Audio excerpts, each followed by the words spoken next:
r/AskReddit. What is the most effective psychological trick you use? One that I picked up from a friend of mine whenever he was trying to pick out dinner with his GF. Rather than ask what do you want and getting the typical I dunno anything answer and then having suggestions shot down. Start with what do you not want. Used it a few times in some of my relationships and it's the godsend question. I work front desk in a medical office. Patients hate updating their paperwork. I used to say, look through the pages and make any changes. They would groan and reluctantly take the paperwork, or just complain about it. Now I say, all you have to do is make changes. Saying it that way makes them think it's not much to do and they take the clipboard without complaint. It's the little things that make life at my office easier. Saying hello to everybody you know, and with a smile. Often people who know each other from when they were in primary school or just from the block when they were young give each other an awkward smile instead of a happy good day. Just imagine, if someone walks into you twice a year and both times you smile and greet them enthusiastically, they will think of you as a nice person. So little effort for a person to find you friendly. When you're talking to someone, they will naturally fill silence. It's subconscious. If you want them to keep talking, keep your own mouth shut. This is useful if you're ever in a verbal altercation. This isn't something I've used but I think it's worth sharing. Darren Brown said that once there was a muscly drunk guy that wanted to beat him up and said the classic "What are you looking at?" Darren replied with "The wall outside my house is 4 feet tall." The idea is that it puts the aggravated person on the back foot and takes them out of that adrenaline-filled state. Anyways, he sat down and the guy started crying to him about his GF. He is Darren Brown though, so I wouldn't recommend this to everyone. Think of my future self. How will my future self feel in an hour or two if I skip my gym session? Will my future self be happy if I do this pile of dishes now, before bed? Or would he prefer to have to do it in the morning, before work? I have a 3-month deadline on this project. Will my future self appreciate my current self taking the first 3 or 4 weeks easy, or will he be really pissed off? Essentially delayed gratification. Pretty much all the bad stuff gives us instant gratification, while all the good stuff has delayed gratification. I always try to remember that if I have to wait to reap the rewards then it's probably the best option. I use this technique at university where I couldn't stand the thought of having to answer questions in front of a group of people.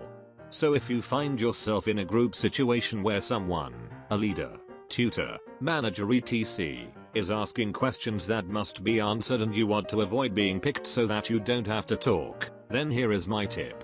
If the person locks eyes on you as they ask the question, then just as they are about to get to the end of their question you break eye contact and look towards another person in the room and hold it. Their attention is diverted to that other person just as the question ends and the person they are now looking at feels compelled to answer. If however the person starts asking the question while looking at someone else, then look at that other person and hold it so you can't get suckered. Use it sparingly because if you do it enough on the same person, they will be onto you. To avoid workplace drama and be well liked is to just compliment people behind their back.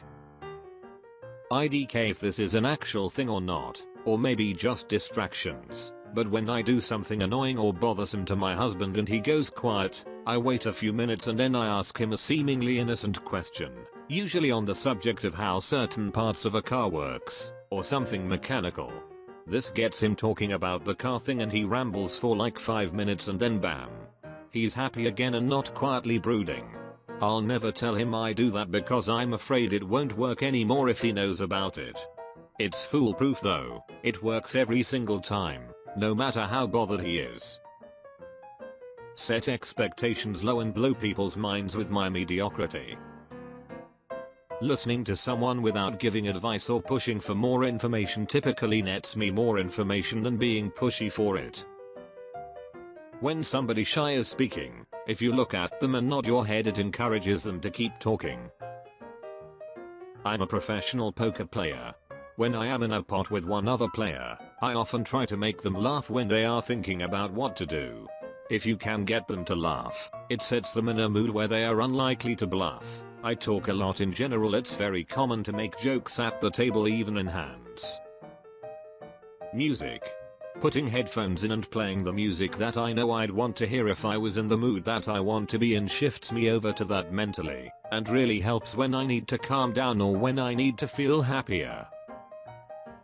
In an argument, find something to agree on, then push your main point. When you are standing in a group and somebody tells a joke or something funny happens, people tend to look towards the person they like the most while laughing. My wife calls this the simplest, most manipulative thing I do. Whenever I bump into an acquaintance, meaning not friend, just a person I know, I of course say hi and the conversation goes like this. Me, hey. How are you name? You look good. Them, laugh thank you, I'm good how are you? Me, I'm great, I'm on the way to wherever I am going to at the time and I tell them why too. So what are you doing here?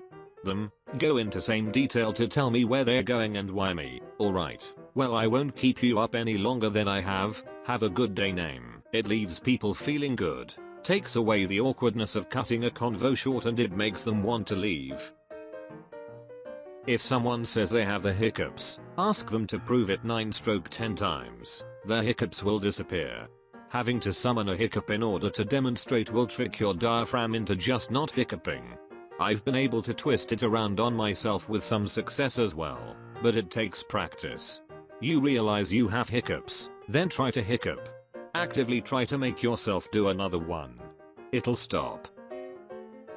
If you need to de-escalate someone and get them to communicate asking questions about numbers, personal information.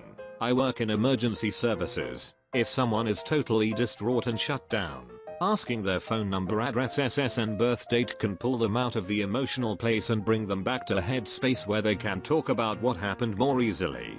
I often ask these questions even after I have the information just to de-escalate. I work with a bunch of idiot lawyers and I use the phrase "you're correct" all the time, even if it's one teeny tiny thing they are correct about. It makes them feel smart and they instantly soften. It also keeps them listening because they are hoping more flattery will come down the pike. Evil cackle.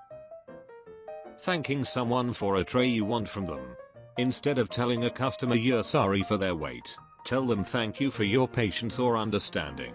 Works wonders. My youngest, 4, got into the why phase a little while back. Read an article that said the best way to get them to stop was to ask them, "I'm not sure, what do you think it is a godsend?" They answer their own question, you provide some feedback, sounds good to me, and they immediately move on. When I ask someone a question and their first response is what, I just stare at them for a few seconds, and 99% of the time they answer my question without me having to repeat myself. I think it's just a subconscious reflex people have to ask what instead of answering what you've asked even when they've heard you clearly. Instead of arguing, I start off by agreeing and then state my point of view after addressing the other person's point. Always ends in a positive interaction. The idea is to show respect for what the other person thinks. Assuming that the person isn't a complete moron, they more than likely have a valid point. Rather than shutting the person down and telling them they're wrong, you listen to them. Then after hearing them out, you can bring up your own point of view. The goal is to have a respectful exchange of opinions rather than a flat-out argument where two people flat out don't agree with each other and leave each other without learning anything from one another. Be direct and personal when you need things. Instead of asking if anyone has an EP pen, ask WHO has an EP pen. Instead of saying someone call 911, point to someone, say you in the blue jacket, what's your name? Tom. Okay Tom, go call 911 and come tell me when they are in the way.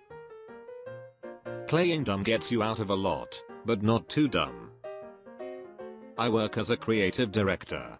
I have a lot of great clients, unfortunately with a few shitty managers from their side. They usually go with the mantra of if it's not my idea, it's not a good idea. I end up, sometimes, telling them about something Google, Tesla, Amazon, Samsung, etc. is doing, and how we could try it. They jump at these ideas. The ideas are actually mine or my team's. Works like a charm. Use this sparingly. Using it as an easy escape is not a good idea. It works, but know when to use it. If you use it all the time, it won't make you look any better. It will also allow people to be promoted who aren't capable of doing the job. Pointed out by Rootfoot. Thank you. Good luck everyone. Thank you for watching today's episode of r/AskReddit. If you know any other psychological tricks, let us know in the comments section. Also, don't forget to like and subscribe for more AskReddit content. Until next time, goodbye.